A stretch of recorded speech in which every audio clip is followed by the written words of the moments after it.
Not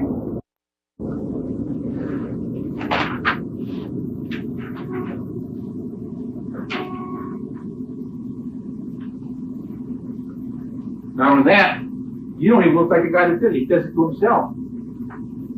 He says, man, I wonder why you didn't act like Jesus Christ said, I wonder why the poor guy did it. He never did that before. You don't want to make it too obvious, obviously, but then you look like, the same. Okay.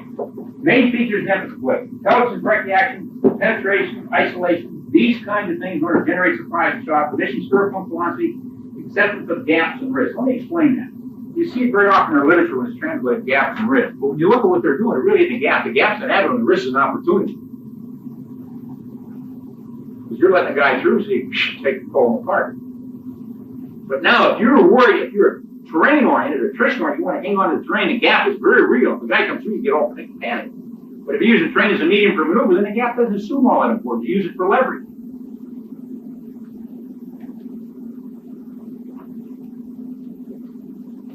Echelon and depth.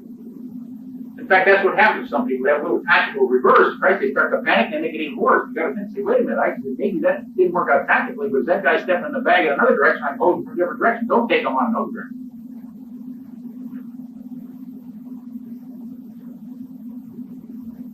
Talked about that. Reserve. Matter of fact, you only want to use those people you have to. Once you start having success, only use the people you need in order to keep the operation going. Keep funneling everybody back in reserves. Keep reconstituting. Because there's going to be a time you're going to need that at some time to adjust to unforeseen circumstances. And to give you an analogy or a counterpart, let's say if you're in a political thing which suggests itself eating you in mind, you might have an operation when you're succeeding. It might be a long campaign then. Don't reveal all your argument. Hold a lot of it back so that he tries to adjust and you give him a huge counter adjustment because you save something back. We're done in reserves in terms of troops, ideas, and all that kind of stuff too.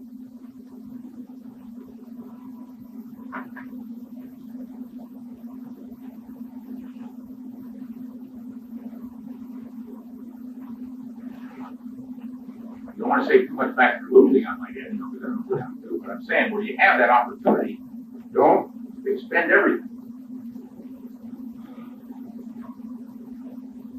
Because it's essentially going to reveal yourself in terms of motivation. Okay, posture, positions, alternatives. We already talked about that. So, when you said it was a outputs the blitz, in a sense, as I said, it's a reverse blitz. In fact, when we had ball here, it was very interesting. There was a meeting where they talked about the long argument of offense and defense. He's looking here, beady-eyed, can't figure out why they're getting all. He said, funny, he said, there's no difference between offense and defense. He was defense to start late. They start to play. So what about the use of terrain? He said, nice, whatever. You use terrain on offense, you use that defense too. He said, if you start thinking the other way, you start becoming passive and make mistakes.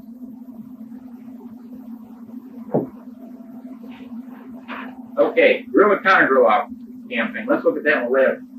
Look at counter drill. I want to bring these points as key points.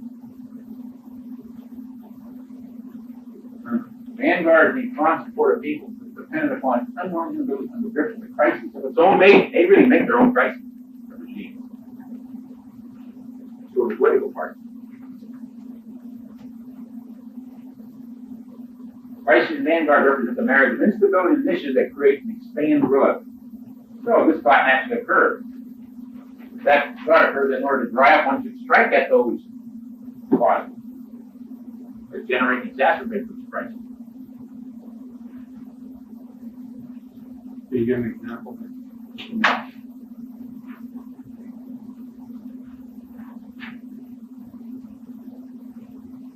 Counter-guerrilla campaign.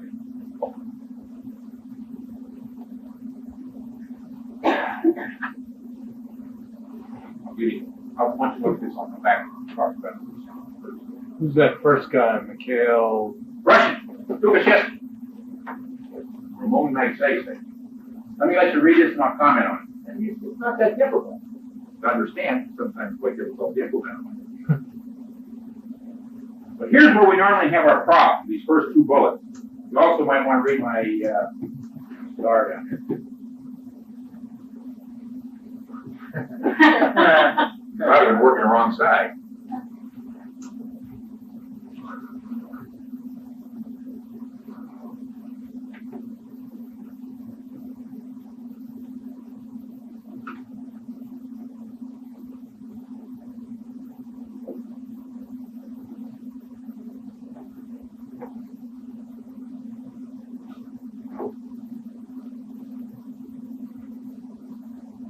But these two are important. And that's what Hank Stacey understood. In other words, these sort of let the others play. Very often we don't play this too hard. Then we're out here in the weeds just fighting all the time. You can't understand why we can't get there.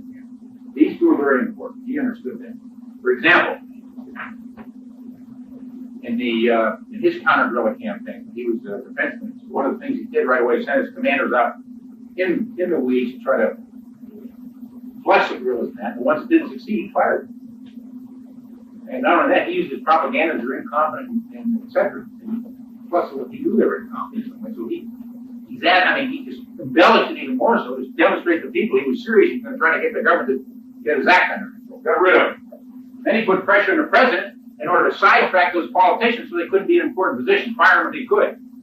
And he embellished the hell out of that with propaganda. Made them even look worse than they were.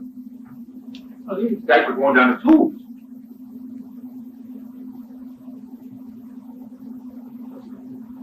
So once you start doing that, you start demonstrating by act that you're serious about this, you want to change, then you can start infiltrating their movement, because now you start getting population on your side, you start penetrating inside their system. When you get inside their system, then you start playing these kinds of games rather than having them done to you. Recent example, Weinberger made a very serious mistake. He came off looking like an idiot. Remember? He goes out there and defends that goddamn divot when it was a piece of junk. And eventually, he was forced to cave in. But he didn't get a lot of political leverage out of it because everybody knows he was forced to cave in. You know what the divot is, don't you? The Sergeant Clark, the air defense system. Now, I happen to be a little bit familiar with it because I know the guys, real guys in the building that worked the problem. The junk, they knew it, and they just played every game they could. They leaked it everywhere. And people kept the heat on. The Weinberger finally had to quit. In fact, there's one Marine Lieutenant Colonel who did a good job. Another point is Weinberger done. He should have trashed it earlier. Did that Marine Lieutenant Colonel have access to Weinberger and tell him to fix junk? No. Because the intervening layers wouldn't let him get access, which I'll come back to in a minute. It's very important. You're on to a very important point there. I'll come back to that later. Just hang on. That's a very important thing you're talking about. In other words, Weinberger was the emperor who has no clothes.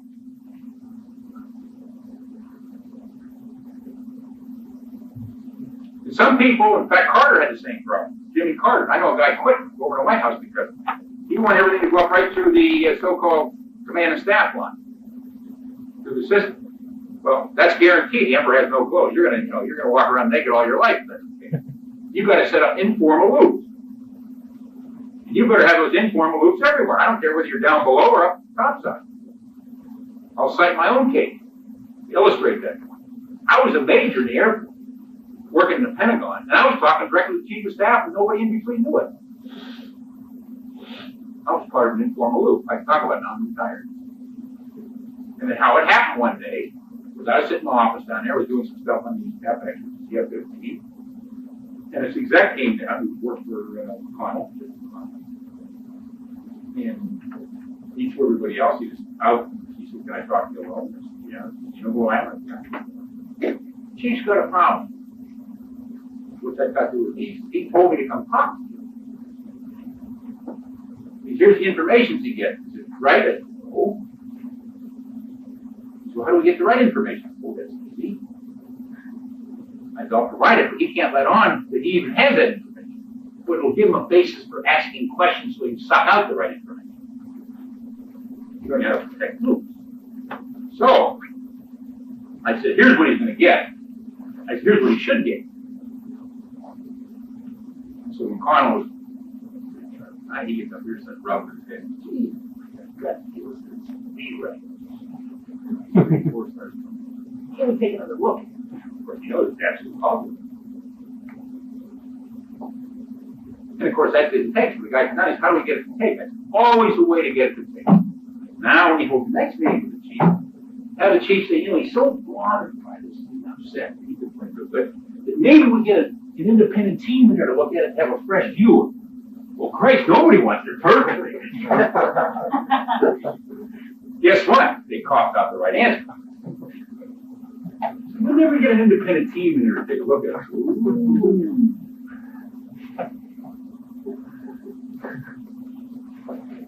How many people here read In Search of Excellence? And we talked about that informal. He didn't even understand what those informal communications really are. So I talked to IBM people, other people. You can't compromise. And I've been on the other end as a commander of the base the same way. Informal connection. I was getting information. I knew about it, and I didn't let on know. I just said, somehow I don't feel comfortable. Let's take another look at it. And if they resisted me too much, they said, well, maybe we better send another team to look at it. You'd be surprised how quickly their views will change.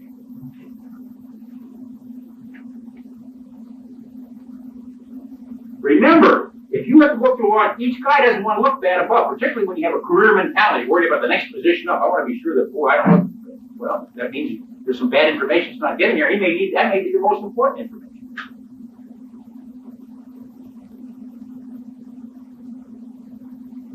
Another example, mine, I know my own, was I had a two-star general as a colonel. We didn't get along at all. In fact, he hated my guts, and I did his too. But the point is, and there were some reasons. But in any case, he said, can I talk to your people when you're not there? I said, of course. He said, I may ask some embarrassing questions. Ask me any question you want. I couldn't care less. I said, you didn't have to tell me. Sneak in or anyway. I couldn't care less. Send any of your people, and I couldn't care less. We thought that was crazy. But it worked. I tried to. I'm not worried about these things. They might even make a couple mistakes. So what? If I can't recover the mistake, I shouldn't have a goddamn job.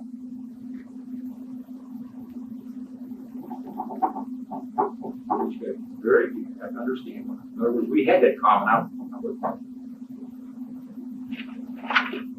Of course, he didn't know I totally penetrated his organization.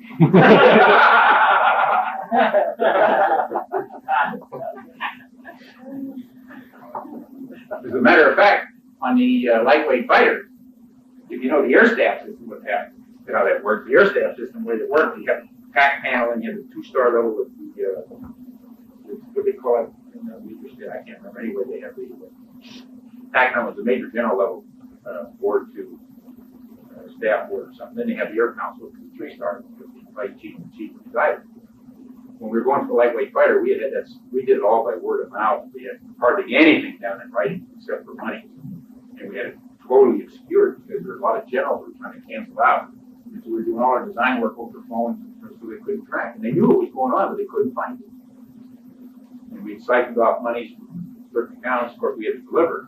But we had friends in place. In fact, that one four-star general told me he knew what I was doing. He says, publicly, I'm going to condemn this operation. He said, if you give it up, I'll kick you in the ass. So even some of them were on board, even though publicly they had to show a different face. And so what happened was they had a grade, such as air staff board. We would go through the air council and the air staff board, but then we could clean out the air council. So I was told that we'd penetrate the system. Okay, great, we'll go up to the air staff board and then we'll hook around the air council and give them information on the brief. In other words, we'll get it to the chief and some other people top side. The selection was on board too. So then we knew that, so we got the decisions set up such that they were made before the air council, above the air council. And then after the decision was made, then I was sent in as a briefer to inform them, and they thought it was going to be a briefing on how they were going to be able to deliberate upon the decision. I go in there and I said, oh, incidentally, this is information briefing only. The decision was made. We just want to show you why we made the decision. We got the chief. Why am I glad they about died? They got a subordinate. It's more fun to take out a superior.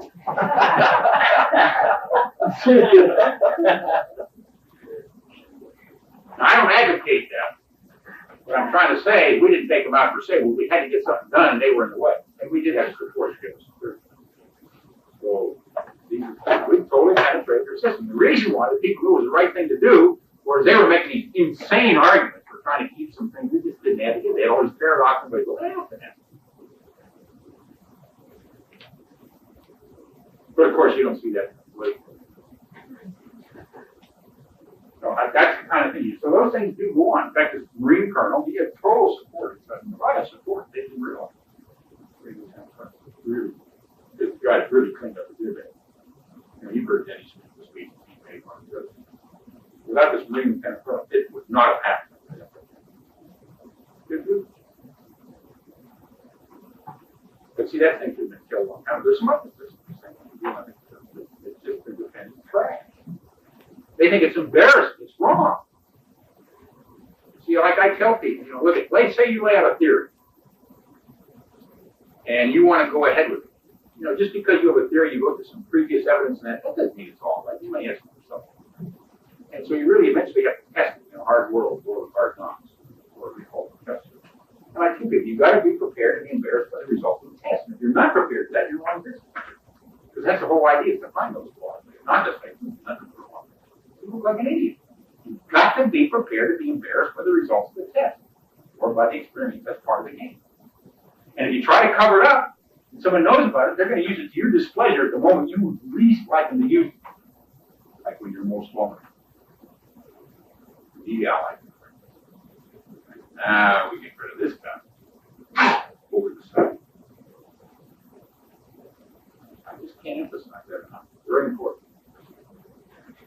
In any case, let's get more pragmatic why that's important too. And I've already said it. Importance and support for guerrilla work. Why? I just said it my way for pencil. Then you can start looking inside their operation. Make them blind to your operation. Then you get leverage.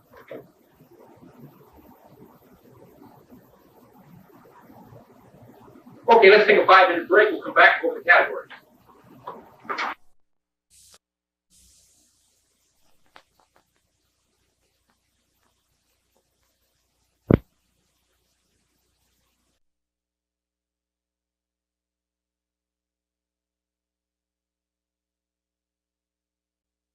I want to give you a clue because that won't take long to go through. So let's look at the categories of conflict. And I'm going to phrase it a little differently, but I'll show you I'll tie it back to moral mental decision. And so we're really talking about three kinds of military viewpoint: attrition, maneuver, and moral. And all I've done here is laid out some salient examples. These are not exhaustive examples. You might have some in your own mind of what you can attribute to attrition, warfare, maneuver, conflict, or moral. I'll let you look at them, and I'll make some comments.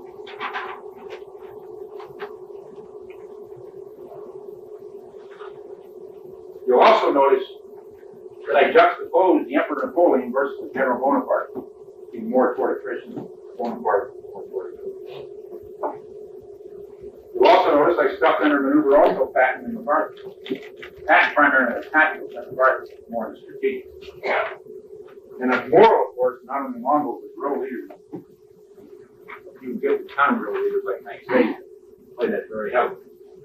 So with that in mind, let's look at each one of those: attrition, maneuver, moral. We'll go in that order. First, attrition. Pardon? Well, he plays a moral game very heavily. Well, he plays a maneuver too, and they have some very emphasis on the moral game. Of course, that's what guerrilla work is. Very emphasis on the moral game. Moral and maneuver. Okay? Attrition observation. Here's the key thing. Firepower is king. Everything else is subordinate. Protection. Defensive armor is used to weaken or dilute the effects of enemy firepower.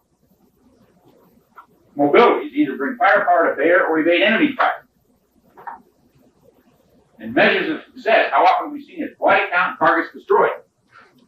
Notice the Pentagon. They always like to talk about how many bodies they pump out or targets destroyed. In fact, we have a term over in the Pentagon called target service. Well, when you're talking about that, that's attrition mentality. Definite attrition mentality. Then you see this begin to take place. Seize and hold terrain objectives instead of going after the enemy's army or his forces. The guy says, that's not true. I said, let me see your operational order right in there. Take this hill or take that terrain. It's right there. Oh, we didn't need it. I said, take it out. I said, why do you have it in there for then? If that's the case. Because you change that order. You can say, go and operate this sector, take out the force and neutralize the force that exists here. You have to take the hill, fine. If not, don't take it. Not only that, you've seen instances in the past where we've taken a hill, we spend a lot of blood, the next day we leave it. We tell all those guys to depart. But if the terrain were so valuable, why did we stay there?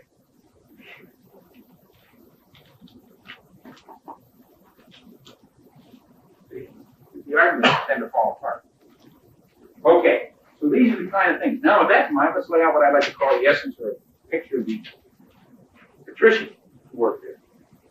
And basically what you're doing, you're creating these kind of things. Destructive force, protection, mobility. So you're interplaying these, and here's your payoff. Let's read it from a comment.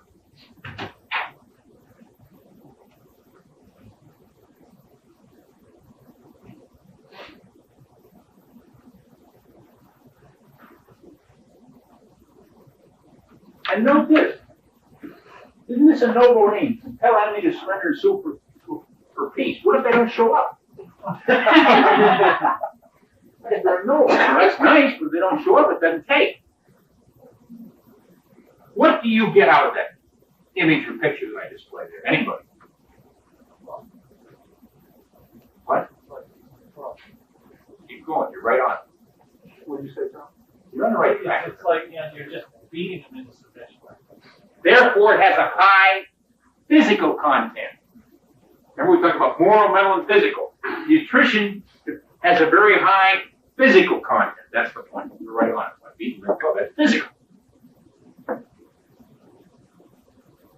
Okay. With that in mind, then, let's go look at maneuvers. Now, these kind of things begin to become important. Ambiguity, ambivalence, the idea is to generate that surprise, try to do it again. And if you're talking about war, you're not talking about fire, you're talking about movement, fire and movement combination, what do you want to call it? Cheng-chi, naval spherical, whatever you want. The idea, in one hand, you're trying to tie them up so you destroy his vulnerabilities and weakness on the other hand. And instead of having measures of success, note I got indications that tend to be qualitative. And the key idea is any phenomenon that suggests inability to adapt to change. So as long as you get him in a position where it makes it very difficult for him to adapt. And I'm just giving some examples. Confused disorder, high prisoner count. That's right. When he starts getting all kinds of prisoners, that means he's very confused and disordered. Can't keep up. Let me cite an example here. Many of you people have seen a basketball game. And you see, ever notice when one team starts getting the leverage, the other tries to come unglued? You can't measure that. All you know is they're not working together. What do they do? The first thing, it's called timeout, people get their act back together. You can't measure that.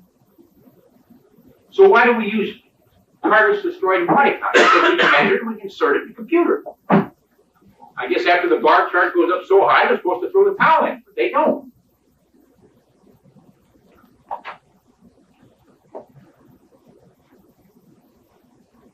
Guderian, when he went through France, another example. He sensed it. He says, my God, I can smell a rock French army. Now's the time with gold. Couldn't measure it. Now's the time to really stick it in good and hard. And they did. At least until they got the gun. Remember, if you look at a campaign, they were trying to make them go slower than that. Moving the hill, and they keep diving right into their system. Would you consider the Iraqi or Iranian war somewhat like it's falling into? I haven't looked at that. They're back to Verdun, World War I. They're attrition warfare. Oh, back into not maneuver, attrition. And they're just pumping bodies and people and artillery back and forth.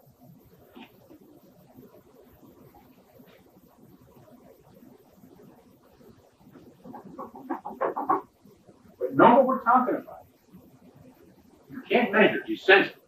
Just because you can't measure it doesn't mean it's unimportant. Remember I said that earlier. How do you put friction in a computer? How do you put inability to keep up into the computer in a mental sense?